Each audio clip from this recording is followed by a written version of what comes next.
Good evening, everybody. My name is Keith, and I too will be refuting the claim that lowering the drinking age to 18 will reduce the abuse of alcohol. This claim was given by Megan Forey. First, I would like to define what a young adult is in this case. A young adult is anyone between the ages of 18 to 20. All right, now I'll continue to let you guys know what I will be doing. Tonight, the supporting claims that I will discredit will be, first, the legal age, 21, adversely promotes binge drinking among young people, followed by the legal age, 21, entices underage people to partake in drinking because of the thrill of breaking the law. And finally, I will cover the legal age, 21, makes it more likely that young adults will consume alcohol in unregulated environments without supervision. These are all secondary claims that my opponent has given. Now, first, my response to the first secondary claim.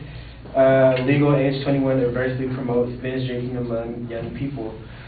Supporting detail that Megan presented in her first claim was that lowering the drinking age would make young adults responsible consumers. This statement may be true for the sake of her argument, but procon.org, one of her citations, states that regardless of the drinking age, young adults are more likely to binge drink because of factors such as peer pressure, physical changes, and anything of that sort. She also noted that if the drinking age was lowered to 18, that the consumption of alcohol could be done in moderation. However, young adults who are oblivious or just ignore the minimum legal drinking age don't really show signs of drinking in moderation, in my opinion. These young adults typically binge drink when with their peers who are of similar age range. So it is safe to say that young adults are more susceptible to alcohol abuse. The drinking age plays no part in binge drinking amongst young adults. Next, I will refute the second claim, which is legal age 21 entices underage people to partake in drinking because of the thrill of breaking the law.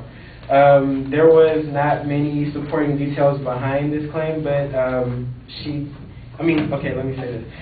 This claim does not support her argument that much. Instead of proving her main claim, her stating that young people abuse alcohol for zeros further proves that young adults are irresponsible.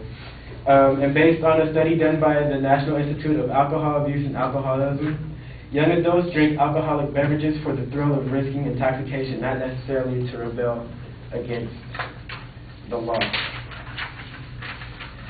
Finally, I'll be responding to the third secondary claim. Legal age 21 makes it more likely that young adults will consume alcohol in unregulated environments without supervision. In this third and final claim, Megan states that young adults who drink in unmanaged places, such as house parties and fraternities and other things of the like, can succumb to reckless behavior. This detail is partially true. Young adults who partake in alcohol consumption must find other places to get their fix other than bars or any other place that will serve alcohol. But all people who drink alcoholic beverages in unmanaged places are prone to behave rashly. And according to don'tserveteens.gov, underage drinking is tied to risky behavior. So the legal age once again plays no part in whether or not alcohol consumers will act ill-mannered. Adding that detail to her argument was unnecessary. In conclusion, it would be safer, in my opinion, to maintain the legal drinking age. Although in theory, lowering the minimum, MLDA, minimum legal drinking age to 18 will reduce the abuse of alcohol. The evidence given is not thorough enough to explain the benefits of a reduced drinking age. Thank you for your time.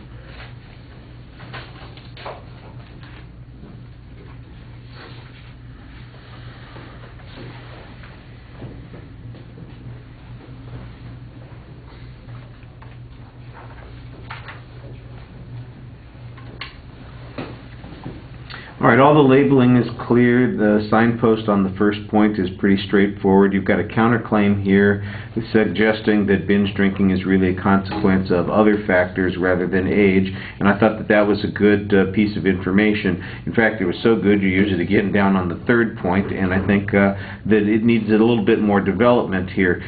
You also want to contrast it to the quality of the evidence that the advocate presented, and I didn't really get that kind of a comparison. On the second point, you do challenge the advocate's support. You suggest that it is thin on this particular point, and then you kind of give us some different inferences on what this information means. It means that basically these people are, not capable of thinking well, that they are not particularly responsible, and again, there's kind of this inference that it has less to do with rebellion and more to do with maturity at that particular point. Like I said, the third point sounds like it's a reference to the same thing that you said on the first point. I think you need a little bit more contrast with the advocate's evidence and reasoning, although your counterclaims are relatively clear, and at the end you probably would have a stronger argument if you had some data from places where the drinking ages were lower and levels of binge drinking, for instance, were compared, or negative consequences, or maybe historical examples of when the drinking age in the United States was lower, and was the behavior, in fact, did we get less of this binge drinking, or did we have problems as a consequence? So I think that you miss a trick in developing some of those points. All right, thank you.